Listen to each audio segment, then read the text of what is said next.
Assalamualaikum warahmatullahi wabarakatuh. Alhamdulillah wa syukurillah, la khawla wa la quwata illa billah. A'udzu bikalimatillahi tammati min syarri ma khalaq. Pemirsa yang dirahmati Allah Subhanahu wa taala. Setiap kita pasti memiliki masalah-masalah.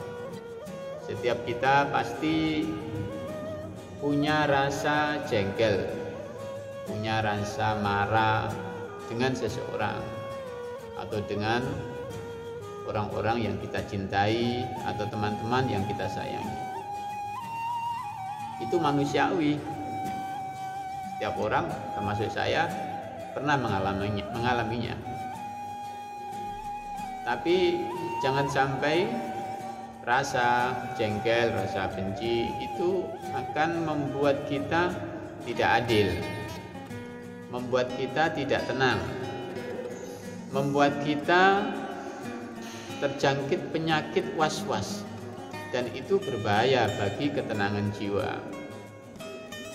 Maka materi singkat ini saya ingin menyampaikan bagaimana kita thick and good ya. Bagaimana kita ini mengungkapkan pengalaman-pengalaman terbaik dalam hidup.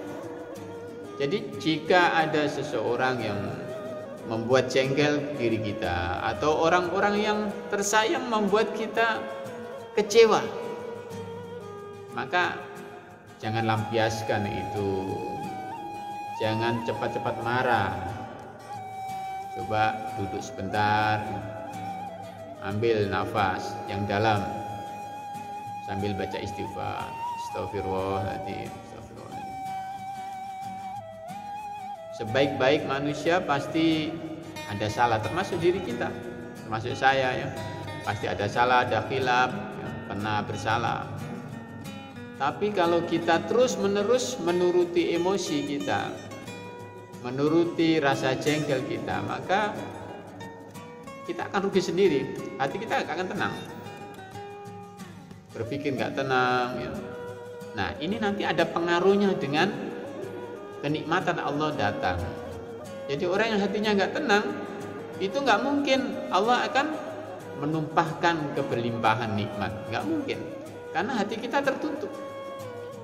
Jadi orang yang jengkel itu kan hatinya tertutup, orang kecewa berat itu kan hatinya tertutup. Jadi akan sulit nikmat Allah menembus jiwa kita. Nah ini hati-hati. Maka saya ingin memberikan tips bagaimana kita ini mengobati diri kita sendiri dengan take in the good. Coba misalnya dengan anak ya, kita pernah dijengkelkan dengan anak sehingga mangkel betul. Maka coba duduklah sebentar. Coba ingat-ingat masa-masa yang indah bersama anak. Mungkin jengkelnya hanya membuat jengkel kita, anak kita hanya 1 kali, 2 kali. Tapi kan anak kita itu membuat kita bahagia kan berkali-kali. Iya kan? Coba jujur saja. Anak kita saat itu bikin jengkel diri kita hanya 1-2 kali. Tapi membuat senang hati kita itu banyak. Coba itu diingat-ingat. Saat kapan anak kita membuat kita bahagia? Oh anakku ini anakku biologisku, anak kandungku yang saya lahirkan dengan susah payah. Nah yang saya maksud jangan sampai rasa jengkel ini terus kita mengeluarkan kata-kata kotor, menyumpah-nyumpah, mencela anak-anak kita. Wah ini berbahaya ini.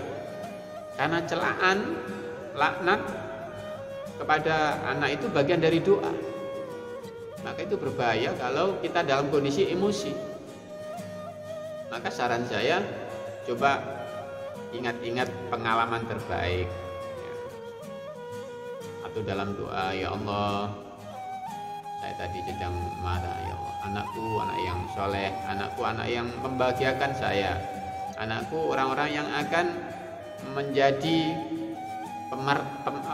permata dunia dan akhirat. Jadi coba ucapkan kata-kata yang baik, bayangkan sesuatu yang membahagiakan diri Anda. Jadi jangan emosi. Atau kita sedang dijengkelkan oleh teman-teman kita ya. Para pemirsa yang dirahmati Allah, kita Kita dalam interaksi sosial pasti ada teman yang begini bikin jengkel, bikin emosi ya. Jangan ambil hati. Tenang saja. Coba bayangkan kita juga pernah salah kan? Juga pernah menjengkelkan orang lain kan? Coba diakui saja itu. Nah, begitu juga teman kita yang membuat jengkel diri kita, bisa saja nggak sengaja ya, atau hanya keceplosan, spontan. Maka coba bayangkan masa-masa indah Anda bersama teman, ketika teman raktir Anda, ketika teman Anda menyapa Anda, ketika teman Anda mengajak Anda untuk kebaikan. Coba bayangkan hal yang positif. Bayangkan masa-masa indah bersama teman Anda. Kalau semua orang itu membayangkan hal-hal yang jelek, nggak ada habisnya. Dan itu akan mengotori jiwa kita. Pemirsa yang dirahmati Allah Subhanahu wa taala. Siapa sih manusia yang maksum, manusia yang bersih dari dosa? Nggak ada kecuali Rasulullah Shallallahu alaihi wasallam, Nabi Muhammad sallallahu alaihi wasallam. Hanya itu manusia satu-satunya yang suci dunia. Nah, kita ini semuanya banyak dosa, banyak khilaf ya. Maka coba sadarilah. Ketika ada teman-teman kita yang bikin kita nih mangkel, maka coba yang rileks saja, nggak usah dibalas. Hebatnya kalau kita misalnya membalas kejengkelan dia kepada kita dengan kebaikan, itu luar biasa. Allah sendiri sudah mengatakan itu, kamu boleh membalas temanmu setimpal dengan apa yang dia lakukan. Tapi kita nggak tahu itu balasan kita setimpal nggak, sesuai nggak. Nah, kata Allah, tapi andaikan engkau memaafkan itu lebih baik. Nah, kata kuncinya andaikan engkau memaafkan itu lebih baik. Walaupun kita membalas boleh, tapi memaafkan itu lebih mulia.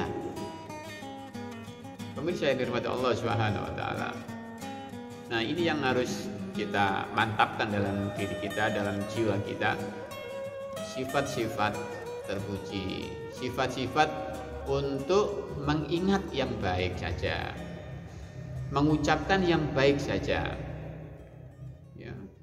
Jadi kalau itu kita praktekkan dalam kehidupan sehari-hari, semua orang baik di otak kita, di pikiran kita, di jiwa kita, insya Allah itu akan tercermin dalam diri kita. Kita juga akan baik.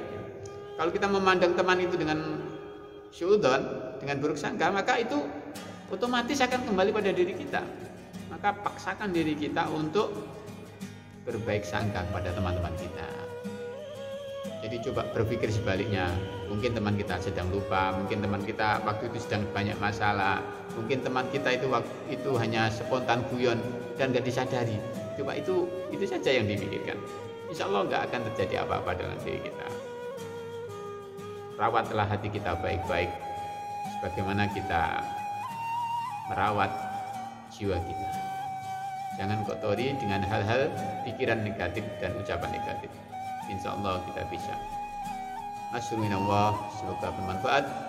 Assalamualaikum warahmatullahi wabarakatuh.